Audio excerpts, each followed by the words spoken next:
En el capítulo de hoy nos trasladamos a un pequeño pueblo en el condado de Venango, al norte de Pensilvania, llamado Oil City. La protagonista de la historia de hoy, Shona Howe, tenía 11 años cuando a finales de octubre, como cada año, se preparaba para su festividad favorita del año, Halloween. La mañana del martes 27 de octubre de 1992, la hermana menor de Shona escuchaba cómo Shona hablaba sobre los planes que tenía para aquel día de otoño. Aquella tarde, la intención de la pequeña era acercarse hasta la residencia local después del colegio, donde se reuniría con otra Girl Scout para cantarles a los ancianos de la residencia. Como Shona cantaba en el coro de la iglesia local, tenía muchas ganas de cantar delante de un público diferente en la residencia, pero de lo que más tenía ganas era de lo que tenía planeado para después del rato en la residencia. Después de la actuación de las Girl Scouts en la residencia, tenía planeado acudir a una fiesta de Halloween que se celebraba en la iglesia local por la noche. Como Shona no venía de una familia adinerada, la pequeña tuvo que improvisar en el disfraz de Halloween de aquel año. La niña de 11 años decidió disfrazarse de gimnasta, con un body turquesa, unas medias negras de rayas, unas deportivas y unos guantes satinados que le llegaban hasta los codos. Como no le daría tiempo de volver a casa después del colegio para cambiarse la ropa por el disfraz, Shona decidió llevar el disfraz por debajo de la ropa normal. La casa donde Shona vivía con su madre, su padrastro, hermano mayor de 12 años y hermana menor de 5, estaba en una de las zonas más pobres y abandonadas de la ciudad de Oil City. Aún así, aquella zona se mantenía bastante segura según cuentan los vecinos, quienes incluso nunca llegaban ni a preocuparse de echar la llave en la puerta de casa o en sus coches. Debido a esto, Lucy, la madre de Shona, no veía inconveniente en dejar a su hija ir y venir del colegio sola, puesto que hasta allí todo eran calles y zonas muy familiares. Por la noche era un poco diferente, puesto que a la pequeña Shona le daba mucho miedo la oscuridad, así que su madre, a quien le tocaba trabajar aquella tarde, debía pedirle a alguien el favor de ir a recoger a Shona cuando la fiesta de Halloween terminase. Más tarde, cuando ya cayó la noche, Lucy, que ya estaba trabajando su turno en la pizzería en Franklin, el pueblo de al lado, llamó a la casa para ver cómo iba todo. Su pareja de entonces, llamada John, contestó al teléfono y le dijo que Shona aún no había regresado a casa de la fiesta de Halloween.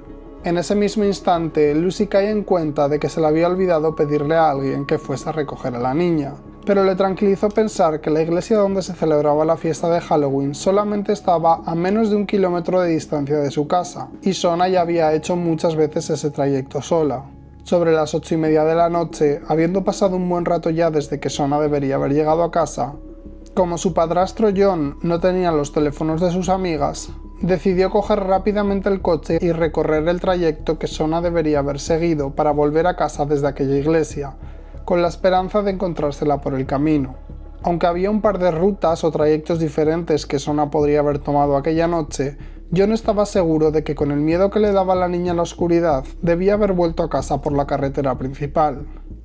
Como John condujo hasta la iglesia donde se celebraba la fiesta de Halloween y no se encontró a Shona por el camino, llegó a entrar en la iglesia para cerciorarse de que la fiesta había terminado ya hace un rato, y que el resto de las chicas Girl Scout también se habían marchado.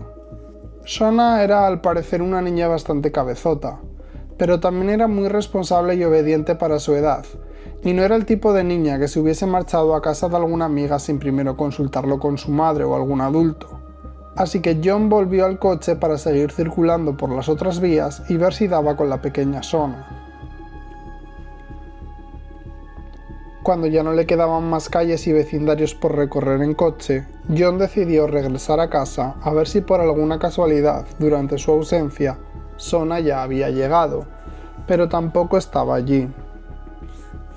A las 9:30 de la noche, Lucy llamó a John porque se le ocurrió que la pequeña podría estar en casa de su exmarido Robert, el padre de Shona, con quien Lucy tuvo una relación un poco catastrófica, pero con quien sus hijos mantenían una relación cercana y afectiva. Lucy llamó a Robert, quien le juró y perjuró que la niña no estaba allí en casa con él. Cuando Lucy terminó su turno en la pizzería, corrió de vuelta a casa y llamó a la casa de los padres de la mejor amiga de Shona, que también era su compañera Girl Scout. La amiga de Shona le confirmó a Lucy que Shona sí que había estado en la fiesta de Halloween de la iglesia y le dijo que cuando la fiesta se terminó, ambas tomaron el camino de vuelta a casa juntas sobre las 8 de la noche. Cuando las muchachas llegaron al punto donde sus caminos se separaban para ir a sus respectivos hogares, Shona le pidió a su amiga que por favor la acompañase porque le daba miedo caminar sola por la noche.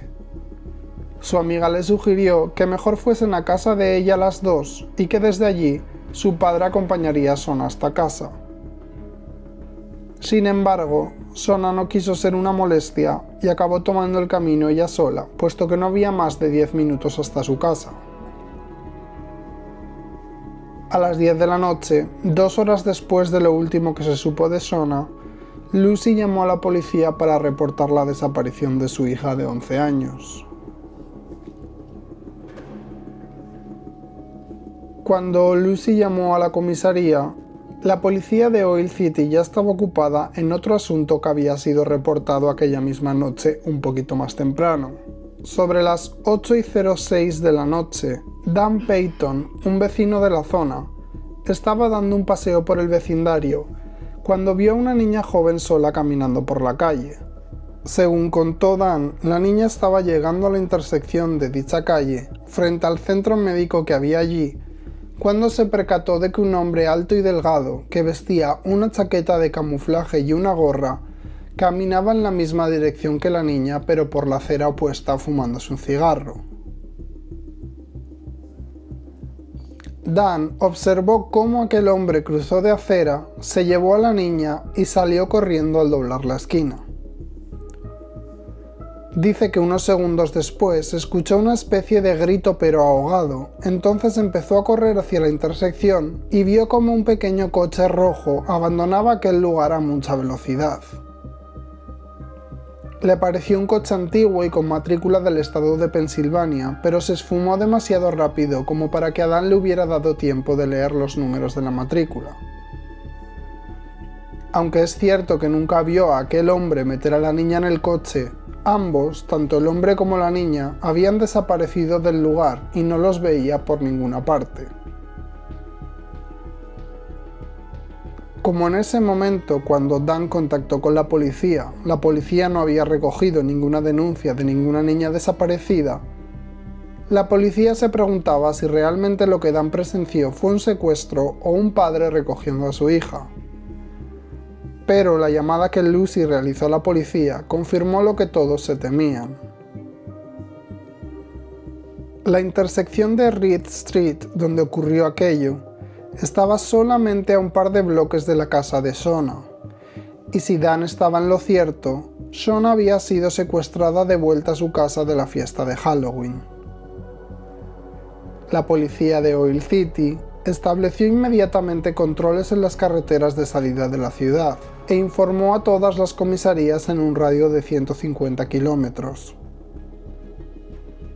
Policías locales se acercaron a pie y en coche hasta el lugar de los hechos y también se pasaron por la casa del padre de Shona, Robert, para confirmar que realmente la niña no estaba allí con él. Debido a la inusual actividad policial de las tranquilas calles de la zona, para la mañana siguiente ya se había corrido la voz de que Shona Howe había desaparecido.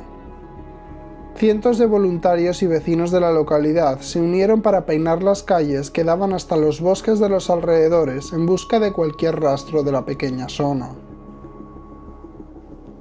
Como cabía la posibilidad de que la pequeña hubiese sido secuestrada para pedir un rescate económico, Lucy, la madre, tuvo que quedarse en casa por si los secuestradores la contactaban mientras se desesperaba sin noticias de su hija.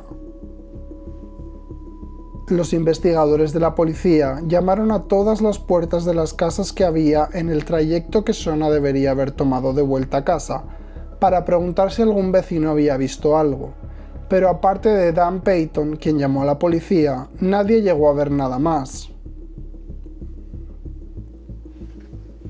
A algún detective no terminaba de convencerle que Dan fuese un testigo fiable, puesto que algunos elementos de la historia que contó no parecían tener mucho sentido.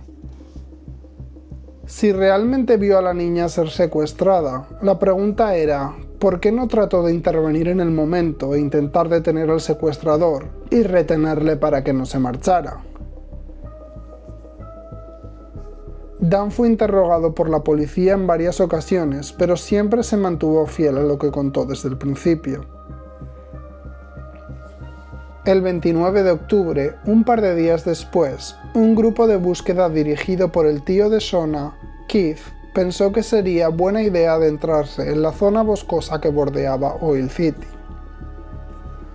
Se dirigieron hacia el sur durante algo más de 10 kilómetros hasta que llegaron a una zona popular entre pescadores, cazadores y campistas. Aquella noche, la zona estaba llena de adolescentes bebiendo y consumiendo drogas, festejando que se acercaba la noche de Halloween. En uno de esos momentos que el grupo de búsqueda peinaba aquella zona boscosa, uno de los buscadores le pegó un grito a Keith para comunicarle que había visto algo de color que le parecía una prenda de las que Shona llevaba. Cuando Keith se acercó a dicho lugar, se percató de que aquella prenda coincidía a la perfección con el body turquesa que Shona vestía como disfraz la noche que desapareció. La policía junto con el padrastro de Shona acudieron al lugar donde encontraron la prenda, para que John confirmara que aquel body turquesa pertenecía en efecto a la pequeña Shona. A raíz de aquel descubrimiento, se movilizaron diferentes grupos de búsqueda con la brigada de policías para peinar los alrededores, con la mala suerte de no encontrar ningún detalle relevante más. Flyers con la foto de Shona y su descripción física fueron repartidos por todo el pueblo.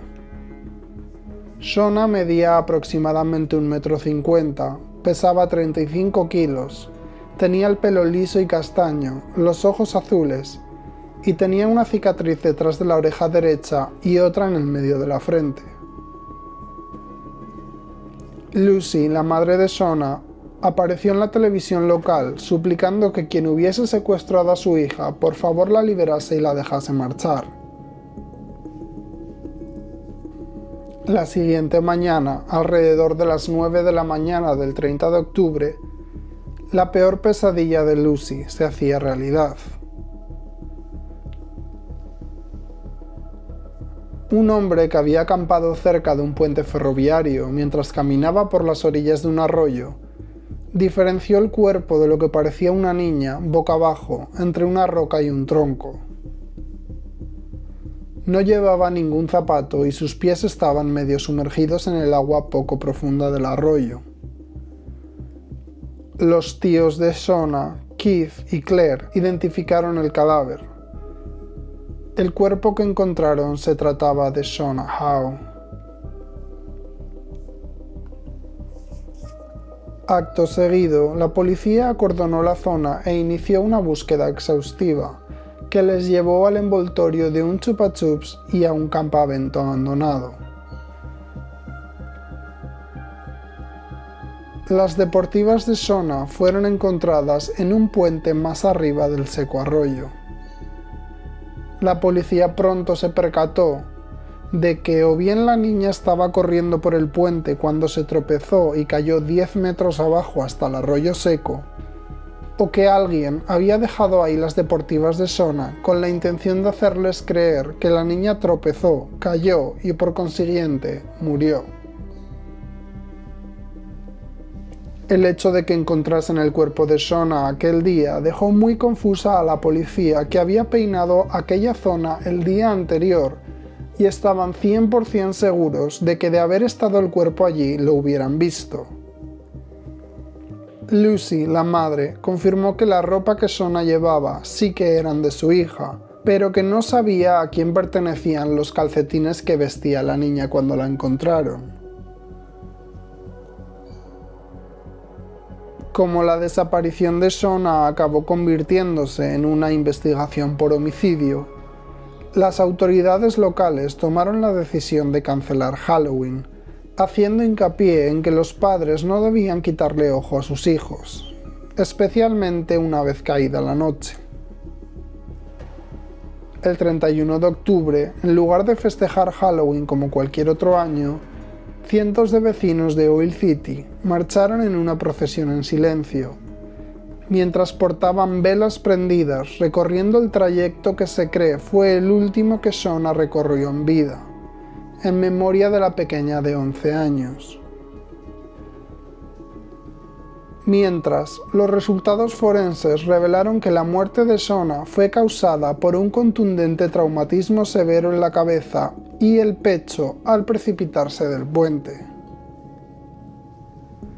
Al parecer, la niña estaba viva en la caída y pudo haber sobrevivido alrededor de unos 30 minutos, hasta que ya no pudo pelear más y se rindió ante la muerte. Había evidencias de agresión sexual en forma de manchas de semen en las prendas de Shona. Sus rodillas presentaban rasponazos y heridas que lo más probable era que fuesen causadas por el suelo o la zona donde la mantuvieron cautiva. En los 15 meses previos a este suceso, habían ocurrido 3 homicidios en todo Oil City, y en cada uno de esos casos, la víctima fue asesinada por un miembro de su familia. Basándose en aquellos hechos, los investigadores demandaron que todos los miembros varones de la familia de Shona proporcionasen muestras de ADN para descartarlos así como posibles sospechosos.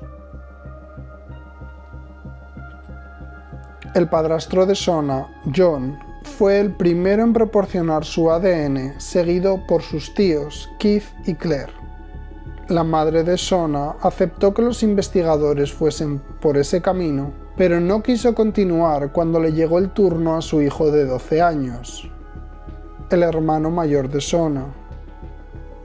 Como el crío estaba dispuesto a hacer cualquier cosa para ayudar a descubrir quién le haría algo tan horrible a su hermana, aceptó proporcionar una muestra de su ADN, pero ninguna de estas pruebas coincidió con el ADN encontrado en las prendas de Shona. Después, los investigadores ampliaron su búsqueda, solicitando pruebas de ADN a todos los varones adultos del círculo de Shona y su familia. Interrogaron a vecinos, profesores, amigos de la familia, trabajadores de la escuela de Shona, dueños de los negocios locales y hasta los padres de los compañeros de clase de Shona y los de sus compañeras Girl Scout. Se le dio más prioridad a los hombres que coincidían con la descripción física que Dan Peyton había dado a la policía, ya que era lo único que conocían del sospechoso. El hombre que mejor se adaptaba a dicha descripción era Eldred Walker, más conocido como Ted, que era un trabajador de una pizzería local, alto y larguirucho, que era conocido por pedir abrazos a las clientas más jovencitas. Anteriormente a la muerte de Shona, Shona y sus amigas habían descrito a Ted como un tipo horripilante al que intentaban evitar a toda costa. Ted también era fumador y aunque en ese momento conducía un Chevrolet Monte Carlo de otro color, se sabe que su anterior coche fue un coche antiguo y pequeñito de color rojo. Cuando llegó el turno de interrogar a Ted, dijo que él no sabía nada sobre el secuestro o el paradero de Shona y accedió amablemente a presentar su ADN, que tampoco coincidió con el que encontraron en las prendas de la muchacha. El 2 de noviembre, 3 días después de encontrar el cuerpo sin vida de Shona, se celebró un evento conmemorativo al que acudieron 150 personas y donde se escuchó Achy Breaky Heart de Billy Ray Cyrus, la canción favorita de Shona. La tensión podía cortarse con un cuchillo en aquel evento. Todas y cada una de las personas que formó parte del acto conmemorativo se miraba entre sí con sospechas, pensando si el asesino de la pequeña Shona estaría allí mismo entre todos ellos. Un par de semanas más tarde, la falta de información acerca del asesinato de Shona no hizo más que alimentar los rumores y la especulación entre los locales. Algunos vecinos llegaron incluso a insinuar que era mucha coincidencia que el tío de Shona, Keith, fuese quien dirigía el grupo de búsqueda en el momento en el que encontraron aquella prenda de Shona. Con el asesino de la pequeña suelto y en libertad, la paranoia entre los padres de la zona fue en incremento hasta el punto de prohibirles a sus hijos andar solos por la calle en todo momento y dejándolos siempre supervisados, incluso hasta para subirse y bajarse del autobús escolar.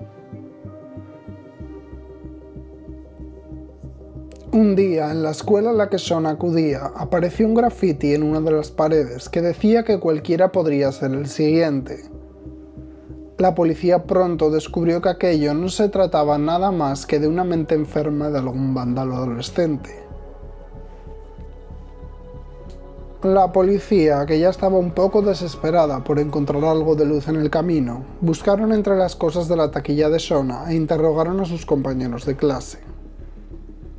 Una de sus compañeras de clase, que también era compañera Girl Scout, contó que lo último sobre lo que habló con ella fue que Shona le mostró 2 chupachuses y le dijo que uno era para ella y el otro lo guardaba para su madre. Las madres de la zona, intentando mantener la seguridad entre todos los niños, crearon un grupo que llamaron Operación Vigilancia de Niños, en el que participaron alrededor de unas 100 personas. La sheriff del condado, Jane, acudió a aquel grupo de vigilancia y le comunicó a todos los participantes que la policía seguía reuniendo pruebas e información y rogando a los padres por un poco más de paciencia. Algunos de los padres de aquel grupo de vigilancia sugirieron que los niños llevasen consigo latas de fijador para el pelo, o laca, pero la sheriff pronto les hizo ver que eso sería mala idea, puesto que se creía que el atacante era un hombre adulto que podría fácilmente arrebatarle dicho bote de spray a cualquier niño y utilizarlo en su contra. La policía más bien sugirió que los niños nunca viajasen solos, siempre que fuese posible que viajasen en grupos de mínimo 3, y que obligatoriamente avisasen por teléfono a sus padres o responsables cada vez que llegasen a su destino para saber que se encontraban bien. El 16 de noviembre se colocaron carteles que ofrecían $500 de recompensa a quien condujese al arresto del asesino de Shona, con una foto del viejo coche rojo de los 80 que se creía había sido usado para secuestrar a Shona, y pidiendo por favor que cualquier persona que hubiese visto aquel vehículo contactase con la policía lo más rápido posible. La policía recibió cientos de llamadas sobre coches muy parecidos al que buscaban, pero ninguno pertenecía al que pudiese ser el asesino. La investigación, que se demoró hasta 2 años después del asesinato en Oil City, recibió una donación anónima que aumentaba la recompensa anterior en $11.500. Y aunque esto ya era una recompensa más que considerable, nadie fue capaz de brindar información útil a la policía ni los investigadores. El caso de Shona Howe siguió aterrorizando la vida de los vecinos de Oil City y mantuvo las calles vacías cuando caía la noche durante mucho tiempo. Desde aquel horrible acontecimiento aún sin resolver, la celebración de Halloween, una de las más esperadas cada año en los Estados Unidos, se convirtió en sinónimo del asesinato de la pequeña Shona, lo que llevó al ayuntamiento a una votación a favor de prohibir el truco o trato durante la noche hasta que el asesino fuese capturado. Para los residentes de Oil City, muy poco se hizo para resolver el caso de Shona, puesto que los periódicos locales no hacían más que decir que la policía seguía recaudando información y que seguían investigando los hechos, pero nunca pareció aclarar nada de lo sucedido la noche del 27 de octubre de 1992.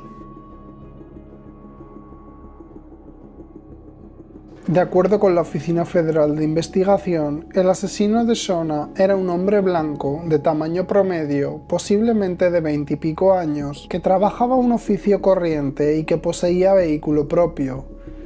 Es decir, la gran mayoría de jóvenes de entre 20 y 30 años de la zona, por lo que la policía no tenía absolutamente nada.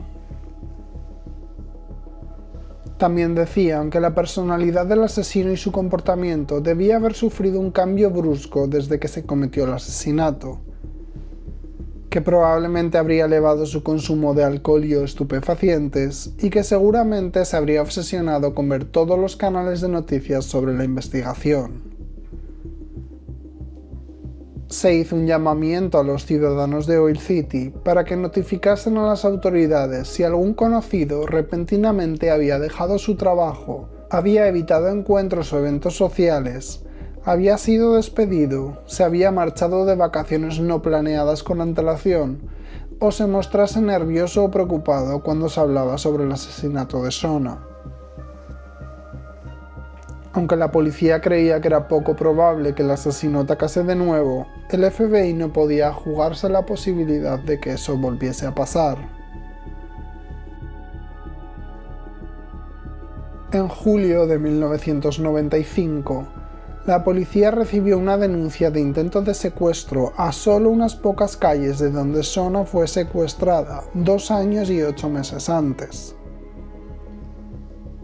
La mujer, de 22 años de edad, denunció que un hombre la persiguió cuando salió de su negocio, que la agarró y que la intentó meter a la fuerza en el maletero de su vehículo.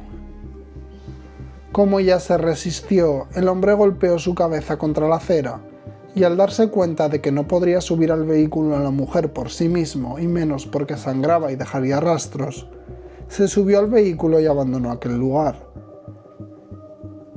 Parece ser que tras escuchar la descripción del atacante de la boca de la propia víctima, a la policía se le encendió la bombilla y supieron inmediatamente dónde y a quién, o quiénes en este caso, buscar. Los hermanos O'Brien, Tim y Jim, eran muy conocidos y populares entre todas las comisarías de Oil City, puesto que los hermanos habían vivido allí toda su vida. Cuando los hermanos no estaban encerrados en prisión, trabajaban en fábricas o en cosas relacionadas con la jardinería. Todos los compañeros de trabajo a los que la policía interrogó en el transcurso de sus vidas dijeron que siempre que los hermanos estaban presentes había una tensión en el ambiente y un permanente estado de miedo y ansiedad, puesto que los hermanos eran famosos por sus ataques de ira y violencia repentinos. Ambos hermanos rondaban los 20 y pico años en aquel momento y habían acumulado ya un récord criminal bastante extenso, incluyendo agresiones sexuales tanto contra adultos como niños, en algunas ocasiones actuando los hermanos en conjunto. Generalmente, Jim era el hermano que llevaba el liderazgo, y ambos tenían dificultades de aprendizaje y problemas de salud mental. Se supone que en el momento del secuestro de Shona, Tim O'Brien estaba en prisión por embriagar a una joven de 16 años y tomar fotos pornográficas de la muchacha ebria, por lo que su hermano fue señalado como el agresor. Muchos locales de Oil City ya habían señalado a los conocidos hermanos O'Brien como autores del caso de Shona, pero había varias razones por las que los hermanos fueron excluidos de la investigación al principio. La razón número 1 fue que el secuestrador de la pequeña Shona fue descrito como un hombre alto, delgado y larguirucho, y ambos hermanos, tanto Tim como Jim, eran hombres bastante corpulentos y pesados. La razón número 2 era que ambos hermanos estaban en prisión el día que secuestraron a Shona, por lo que tenían una buena coartada. La foto de la niña pegada en el poste telefónico de la esquina donde fue secuestrada era el constante recordatorio para los vecinos de que aquel horrible caso seguía sin resolverse, y cada año, el 27 de octubre, los residentes de Oil City, con velas prendidas, recorrían el camino que Shona nunca pudo terminar hasta la casa de la fallecida muchacha.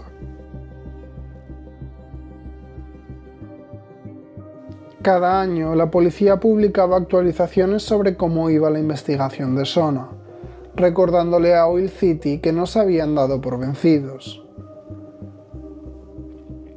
A pesar de varias pistas que llevaron a la policía hasta California, Ohio, Nueva York y Kansas, se mantenían firmes en su creencia de que el asesino era alguien local de Oil City.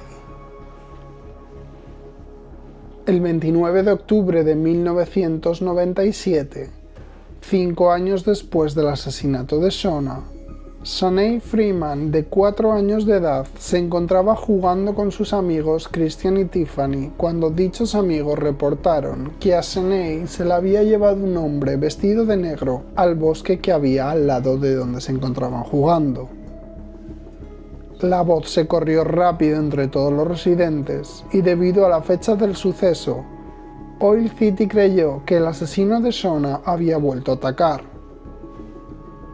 Esto le dio que pensar a la policía, que empezó a preguntarse si es que aquellas fechas o la festividad de Halloween en sí tenían algún tipo de significado para el agresor. 100 voluntarios emprendieron rumbo en la búsqueda de la pequeña Shanae, que vestía un vestido de manga larga blanco de algodón, adornado con corazones, deportivas blancas con calcetines azules, y llevaba el pelo recogido en 2 coletas. A medida que se iba haciendo más de noche y bajaban las temperaturas, aumentaron las preocupaciones, ya que la niña de 4 años no vestía ningún abrigo y el vestido no la mantendría caliente durante mucho tiempo. Entre esos 100 vecinos que iniciaron la búsqueda se encontraban Nicholas Bowen, de 17 años de edad, que vestía completamente de negro, y varios testigos lo vieron jugar con Shanae y sus otros 2 amiguitos aquella tarde, después de haber sido expulsado del colegio. Tras un poco de presión en el interrogatorio a Nicholas Bowen, la policía consiguió que el joven rompiese a llorar y confesase lo que le hizo a la pequeña Shanae. Nicholas Bowen llevó a la policía hasta el cuerpo de la pobre niña. Shanae había sido agredida sexualmente antes de ser lanzada a un barranco, provocándole un fuerte golpe en la cabeza que le hizo perder muchísima sangre. Nicholas Bowen había echado encima algo de tierra y unos palos, intentando tapar el crimen que acababa de cometer. 12 horas después de que se había denunciado su desaparición, Nicholas Bowen fue culpado del asesinato de Shanae Freeman. Debido a que ambos crímenes, tanto el de Shona como el de Shanae, eran bastante parecidos entre sí, Nicholas Bowen era un perfecto match de la descripción del asesino de Shona. Sin embargo, en 1992, cuando sucedió el crimen de Shona, Nicholas Bowen tenía apenas 12 años de edad, por lo que todo tipo de conexiones entre ambos crímenes desvanecieron y lo dejaron en que era una simple y escalofriante coincidencia. En el estado de New Jersey, un poquito más hacia el este de los Estados Unidos, la violación más el asesinato de una niña de 7 años llamada Megan Kanka por un agresor sexual reincidente llevó al país a crear una nueva ley llamada Megan's Law. Esta ley exige a las autoridades policiales que hagan pública la información sobre los delincuentes sexuales registrados, lo que se traduce como los nombres completos y las direcciones de sus respectivos domicilios de todos los agresores sexuales registrados se hacían públicas en una base de datos para que después de sus salidas de prisión la policía pudiese supervisar sus movimientos y seguir sus pasos más de cerca, llegando incluso esta ley a permitir que sus datos y domicilios fuesen notificados también a los vecinos del lugar al que el agresor sexual iba a mudarse. Gracias a esto, la madre de Shona, Lucy, aprendió cómo dar con la base de datos de los agresores sexuales registrados en Oil City y descubrió que solamente a pocas calles de su casa habían registrados en aquella lista hasta 20 agresores sexuales. El detective Richard Graham trabajaba para la policía del estado de Pensilvania desde 1970. Cuando se denunció la desaparición de Sona y después del hallazgo del cadáver, Richard era un patrullero más de la policía que ayudó en los grupos de búsqueda de Sona, pero no tenía potestad para involucrarse más en el caso. Unos años más tarde, en 1995, el investigador al mando del asesinato de Sona se jubiló y 6 meses después de aquello, el caso, que todavía estaba sin resolver, fue asignado al detective Richard Graham. Como en la mayoría de pueblos y ciudades de clase obrera, la ley y las comisarías hacen lo que pueden con los recursos que tienen, por lo que cada caso debía priorizarse acorde a diferentes razones. Casos como el de Sona, que rara vez recibían algo de información útil, pasaban al final de la lista de prioridades. Al estar al final en esa lista de prioridades de casos sin resolver, surgían problemas como que las pruebas terminaban extraviadas, se perdían las pistas que tuvieran y demás cosas que retrasaban aún más la investigación. Aunque el caso de Sona no era el único entre manos del ocupado detective Richard Graham, aquello no hacía más que atormentarle e incluso le dedicaba de su propio tiempo libre a intentar indagar en el caso y dar con nuevas pistas. El detective buscó los servicios de un conocido perfilador criminal que, al sumarse a la investigación del caso de Sona, sugirió que cabía la posibilidad de que la pequeña hubiese sido secuestrada por más de un agresor.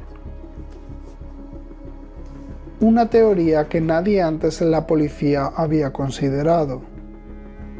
El detective Richard Graham le mostró el testimonio de Dan Peyton, el único hombre que vio al supuesto agresor de Sona, que decía que nunca llegó a ver cómo a Sona la metían en aquel coche rojo, y que tampoco vio cómo el agresor sexual se subía a ese coche y se daban a la fuga.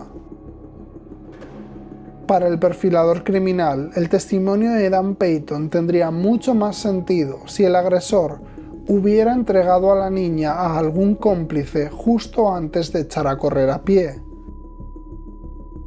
Esta nueva teoría tenía mucho más sentido para el detective Graham, ya que cuando retomó el caso de Sona después de tantos años, le llamó la atención un detalle. En el momento del hallazgo del cuerpo de la niña, en una de sus mejillas había una huella de zapato, lo que le daba a entender que Sona sufrió un secuestro y un ataque violentos. Sin embargo, no había en las muñecas de la niña ni en los tobillos marcas de ningún tipo. Y para retener a alguien en contra de voluntad, sin marcas de forcejeo, hace falta más de un agresor.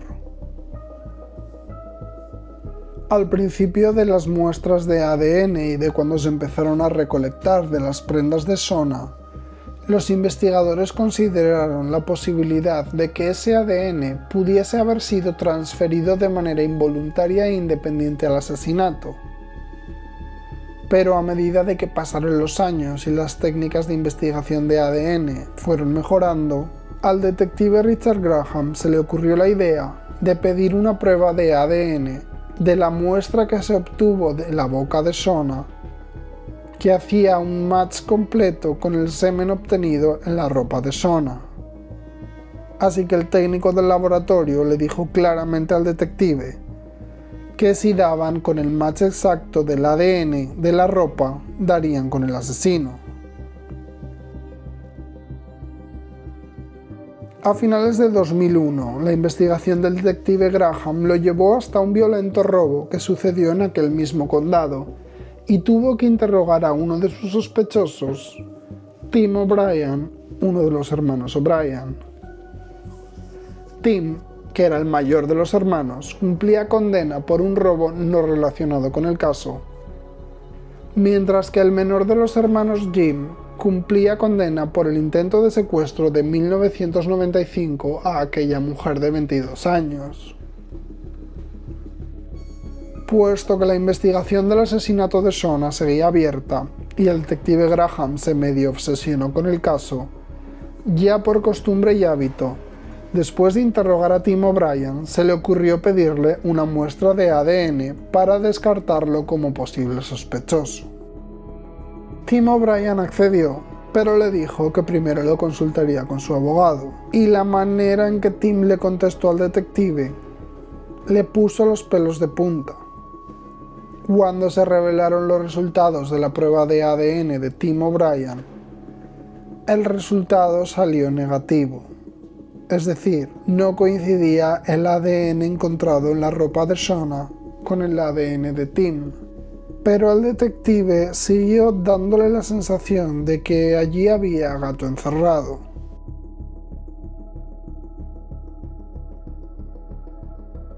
Después, a principios de diciembre de 2001, el detective Graham se reunió con un agente llamado Ed para charlar sobre un caso totalmente diferente. Sin saber cómo, la conversación acabó en el caso de la pequeña Shona Howe.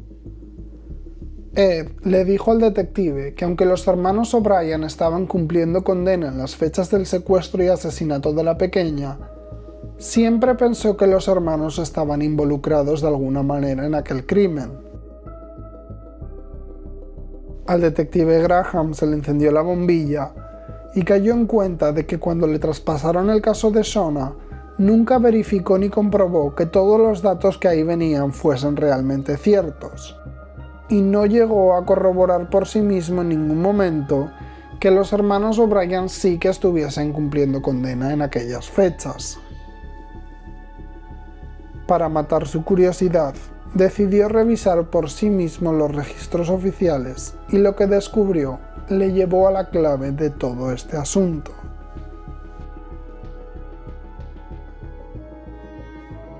Los registros decían que aunque los hermanos O'Brien sí que habían sido arrestados innegablemente alrededor de las fechas del secuestro de Shona, los hermanos habían pagado su fianza y no se encontraban bajo custodia policial la noche que la niña fue secuestrada. A finales de aquel mes de diciembre, el detective Graham fue transferido a una nueva unidad, sacándolo definitivamente del caso de Shona. Pero antes de que eso sucediera, el detective le pidió al nuevo responsable del caso que visitara a Jim O'Brien a la cárcel donde estaba preso para obtener una muestra de su ADN. Su petición fue admitida a principios de enero de 2002 y mientras la policía esperaba los resultados de ADN, el caso de Shona dio otro giro sorprendente. El 9 de enero de 2002, un actual compañero de celda de Tim O'Brien le dijo a la policía que el año anterior, la noche de los atentados en Nueva York del 11S, Tim le confesó el asesinato de Shona Howe. Mientras jugaban a las cartas, le dijo que subieron a Shona a la fuerza al coche y que tuvieron que acabar arrojándola por un puente. Días más tarde, a primeros de febrero de 2002, el técnico forense que había trabajado en el caso de Shona llamó al detective Graham, que aunque ya no estaba al mando del caso, era el detective que más se involucró en resolver el asesinato. Los resultados de ADN de Jim O'Brien eran positivos y un match perfecto al ADN encontrado en Shona. A raíz de estas noticias, los agentes del FBI y la Policía Estatal, junto con los investigadores, se reunieron para calcular bien cuáles serían sus próximos pasos.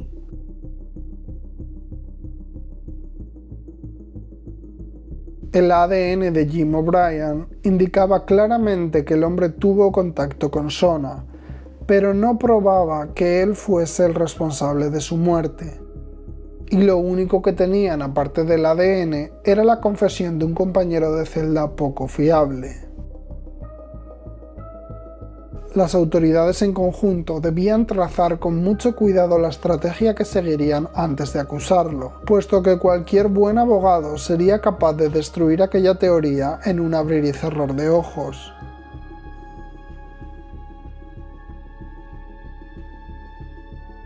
Aún quedaban elementos e interrogantes del caso de Shona que no tenían mucho sentido. La descripción del hombre que secuestró a Shona, del único testigo que tenían, decía que era un hombre alto y larguirucho, y nada de eso coincidía con ninguno de los hermanos O'Brien. Además de eso, ninguno de los hermanos conducía o tenía en posesión el pequeño y viejo coche rojo en el que se creía que se habían llevado a la niña en el momento del secuestro. Los investigadores tuvieron que asumir que debía de haber un tercer hombre, un cómplice que trabajó con los hermanos. En ese momento, todas las sospechas señalaron a Ted Walker, aquel alto y larguirucho trabajador de la pizzería que pedía abrazos a las clientas más jovencitas. Ted Walker no solo era alguien conocido y del entorno de Shona, sino que además uno de los hermanos O'Brien había estado alojándose en su casa en fechas previas al secuestro mientras le ayudaba a Ted en labores de mantenimiento.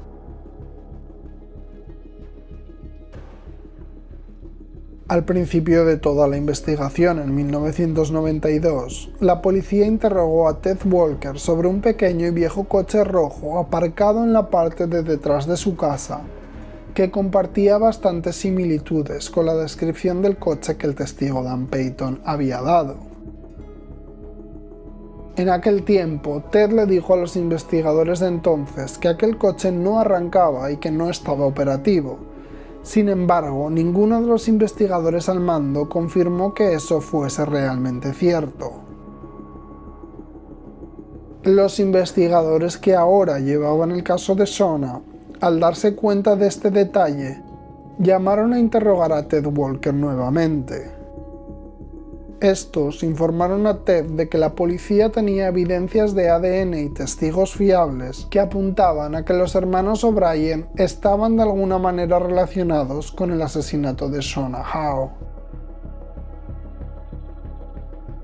Esta información hizo que el testamento que en su día dio Ted cambiase por completo, y le confesó a la policía que era posible que hubiese estado relacionado con personas que habían cometido actos realmente horribles. Después, confesó que los hermanos O'Brien habían estado bromeando sobre la incompetencia de la policía de Oil City cuando se les ocurrió la idea de que sería gracioso bromear con secuestrar a una niña la noche de Halloween para ver cómo la policía hacía el ridículo intentando encontrar a la víctima. También confesó que dijeron que su intención era liberar a la niña después de haber causado un poco de caos.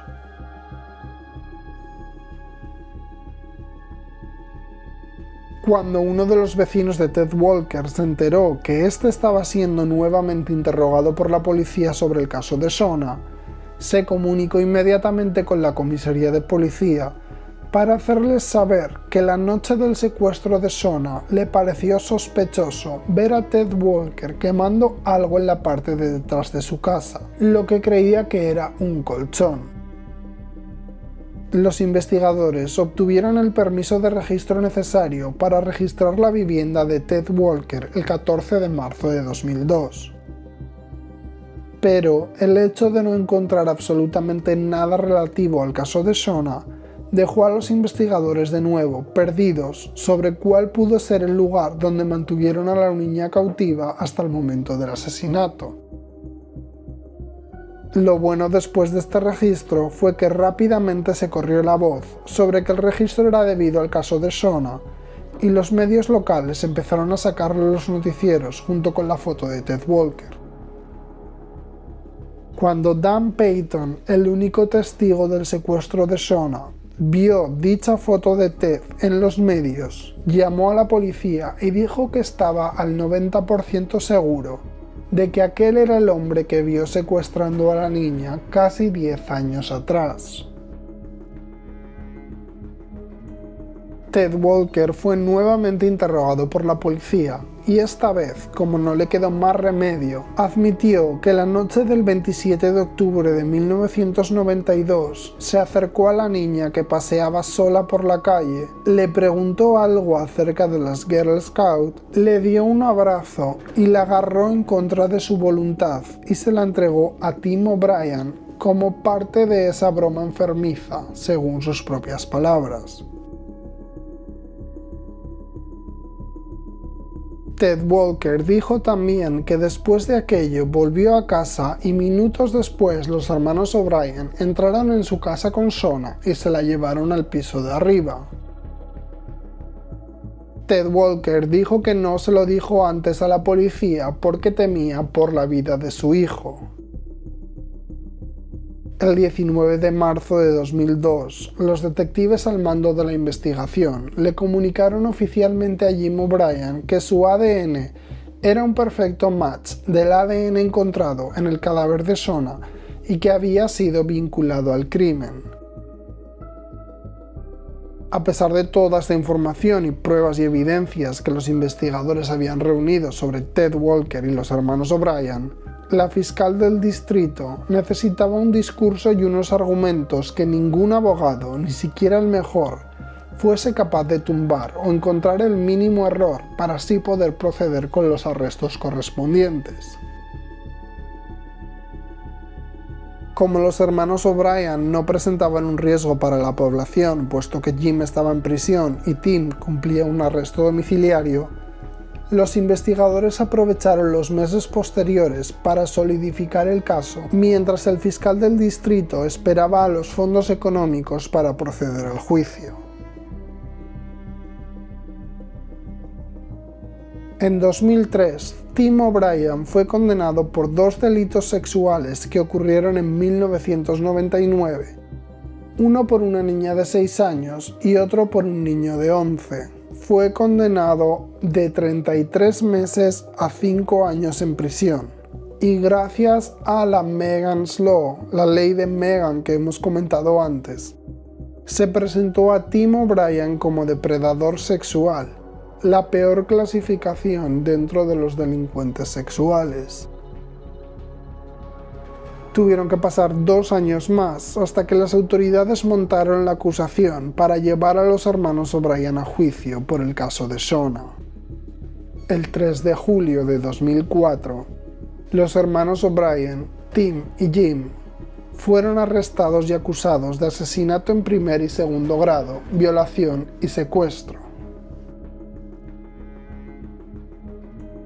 Ted Walker expresó que sentía alivio de que la policía al fin había capturado a los asesinos de la pequeña Shona, y que esperaba que lo pagasen de la peor manera posible, puesto que pensó que eran sus amigos y no habían hecho más que destruir su vida.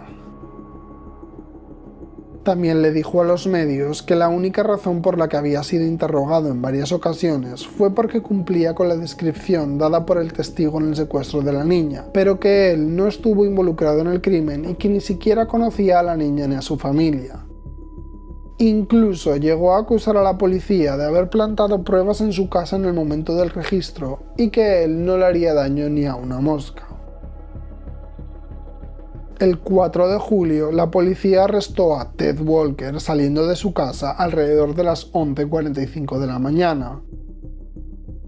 Ted pronto se dio cuenta de que no podía seguir dándole sentido a tantas mentiras y el día después de su arresto aceptó colaborar con la policía, asumiendo su culpabilidad e involucramiento en el secuestro de la niña de 11 años, lo cual le supondría, junto con el asesinato en tercer grado, una condena en prisión de 20 a 40 años. Como recompensa por colaborar con la policía, sería acusado únicamente por asesinato en tercer grado, evitando el primer y segundo grado, que lo asumirían los hermanos O'Brien, y que probablemente terminarían en cadena perpetua o incluso pena de muerte.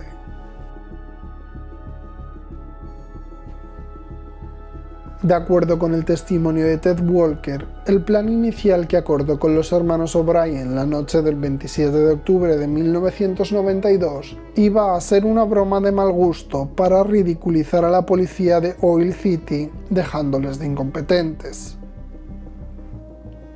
El plan trataba de secuestrar a una niña a plena luz del día para hacerlo aún más fácil para la policía.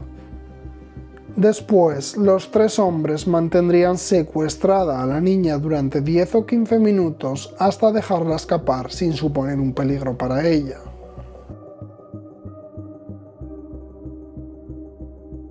Al principio debieron debatir sobre si secuestrar al amigo del hijo de Walker, pero después decidieron que una niña sería más mediático y escandaloso, por lo que la noche del 27 de octubre de 1992, Ted Walker condujo hasta una pequeña tienda de conveniencia para comprar tabaco y café cuando vio a los hermanos O'Brien aparecer en un Chevrolet rojo viejo que Ted Walker tenía aparcado en su casa y que los hermanos cogieron sin su permiso. Walker le siguió en coche hasta la intersección donde ambos coches aparcaron. En ese momento, los hombres vieron a la pequeña Shona caminando sola. Ted Walker se acercó, le preguntó sobre su grupo de Girl Scouts y cuando la niña le dio el abrazo que el hombre le pidió, la agarró y se la entregó a la fuerza a Tim, que le esperaba con la puerta de copiloto abierta mientras Jim estaba al volante preparados para salir pitando de allí.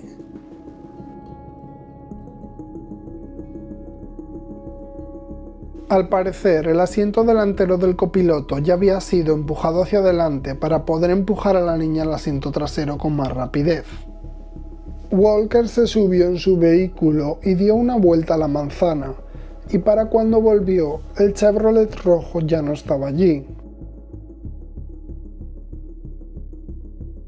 Paró en la misma tienda de antes a comprar más café y algo de pan para llevárselo a casa. Minutos después de llegar a su casa, los hermanos O'Brien aparecieron allí con Shona entre sus brazos. La subieron a la parte de arriba mientras Walker le preparaba la cena a su hijo en la cocina. Él jura y perjura que para él aquello era parte del plan y no sabía que iba a terminar en un asesinato. Mientras le cocinaba unos espaguetis a su hijo en la cocina, Walker escuchó la voz de Shona llorando en la planta de arriba. Él dice que fue corriendo a la habitación donde los hermanos estaban con la niña y que desde detrás de la puerta les gritó que se largaran de su casa. Tim O'Brien, entonces, presuntamente, salió de la habitación y le dijo que se metiera en sus asuntos y que se preocupase de su propio hijo. Como aquellas palabras le hicieron temer por su vida y la de su hijo, agarró a su hijo y ambos salieron de su casa por un pequeño rato. Para cuando volvieron, los hermanos y Shona ya no estaban allí.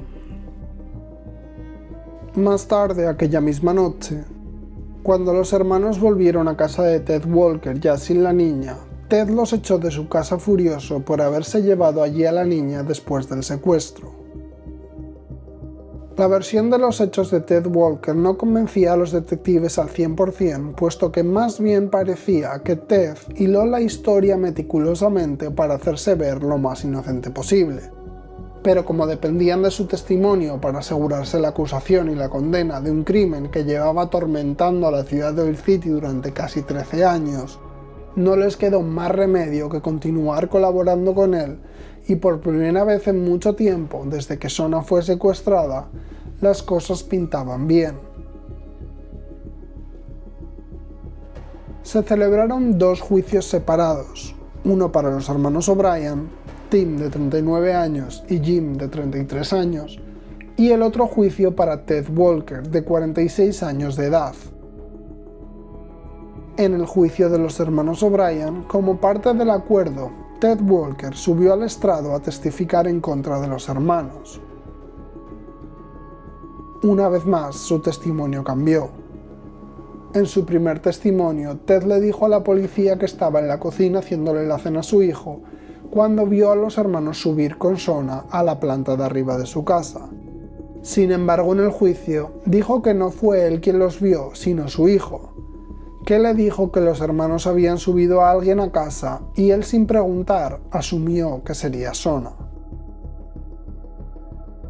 La defensa de los hermanos acusó a Walker de ser el único culpable de la violación y el asesinato, y que estaba mintiendo para salvarse a sí mismo. La defensa también añadió que aquella noche no estaba comprando café ni tabaco, sino esperando a que Shona saliera de la fiesta de Halloween de la iglesia. Aunque Walker dijo que no conocía a la niña, la defensa de los hermanos reunió dos testigos que aseguraban que sí que la conocía. Uno de los testigos era un compañero de la pizzería donde Ted Walker trabajaba, que dijo que conocía a Shona y a sus amigas puesto que eran clientas de la pizzería. Y el otro testigo aseguró que la conocía porque anteriormente Shona había jugado con el hijo de Ted Walker.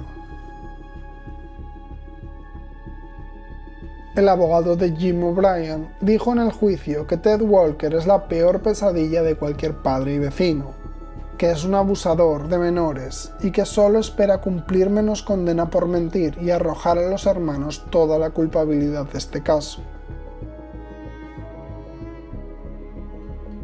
En un intento de explicar por qué el semen de Jim O'Brien fue encontrado en la ropa de Shona, el abogado de Jim dijo que aquel día previamente había mantenido relaciones sexuales con una mujer llamada Heather que conoció en un bar. Según él, cuando Ted Walker llevó a Shona a la cama aquella noche, su ropa se manchó del semen de Jim y posteriormente acabó en su boca en un intento de silenciarla cuando gritaba. Entonces la defensa alegó que cómo era eso posible si el ADN de Ted Walker no coincidía con el ADN encontrado en Shona, y tampoco fue encontrado ningún otro ADN de mujer.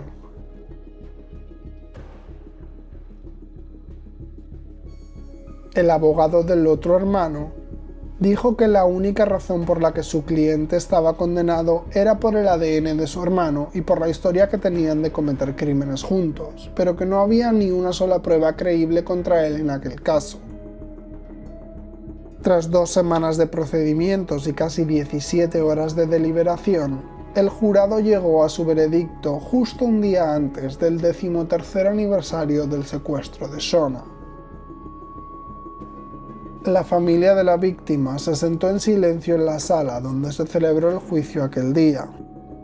Ambos, Tim y Jim O'Brien, fueron declarados culpables del asesinato en 2º grado, asesinato en 3er grado, encuentro sexual involuntario, secuestro y conspiración criminal para cometer el secuestro. Los hermanos no fueron declarados culpables de asesinato en 1er grado ni de violación. Para los sorprendidos como yo de que no fuesen acusados por violación, la diferencia entre encuentro sexual involuntario y violación, al menos en Estados Unidos, es que el encuentro sexual involuntario sucede cuando las víctimas son menores de 15 años y el agresor supera por 4 años de edad o más a la víctima. Hasta donde yo sé, no estoy seguro de que en España exista dicha diferenciación, aunque sin embargo, al final, encuentro sexual involuntario y violación vienen a decir lo mismo.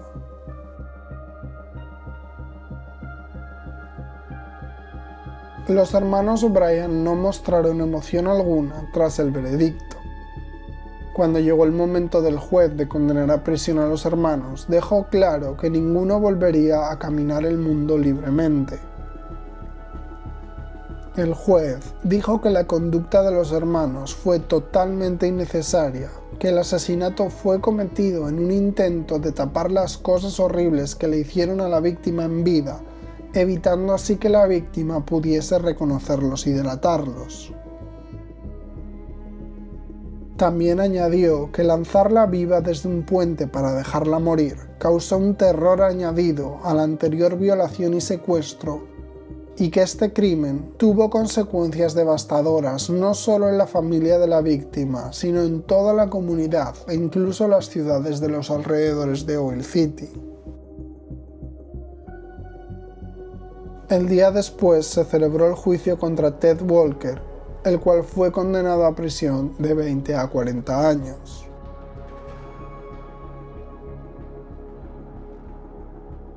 El 27 de octubre de 2005, exactamente 13 años después de que Shona Howe tomara el que sería el último trayecto de su vida hacia su casa, se celebró una caminata con velas prendidas en su honor. Olas de seguidores del caso caminaron junto con la familia de Sona, sujetando pancartas que decían "Justicia para Sona" mientras caminaban desde la iglesia hasta la casa de la familia. 3 años después, en agosto de 2008, una muchacha local llamada Elizabeth se presentó en el ayuntamiento de Oil City y presentó una petición firmada por 175 personas. Elizabeth vivía en la misma calle que Sona vivió mientras estuvo viva, pero ella ni había nacido cuando todo aquello sucedió. En nombre de todo Oil City, la niña de 10 años de edad solicitó que las festividades de Halloween nocturnas que habían sido declaradas ilegales tras la muerte de Sona fuesen legales nuevamente. La votación del Consejo fue anónima, pero para el 31 de octubre de 2008, la prohibición del truco o trato nocturno terminó y por primera vez en 16 años, los residentes de Oil City volvieron a tomar la noche de Halloween como si fuese la primera en la historia.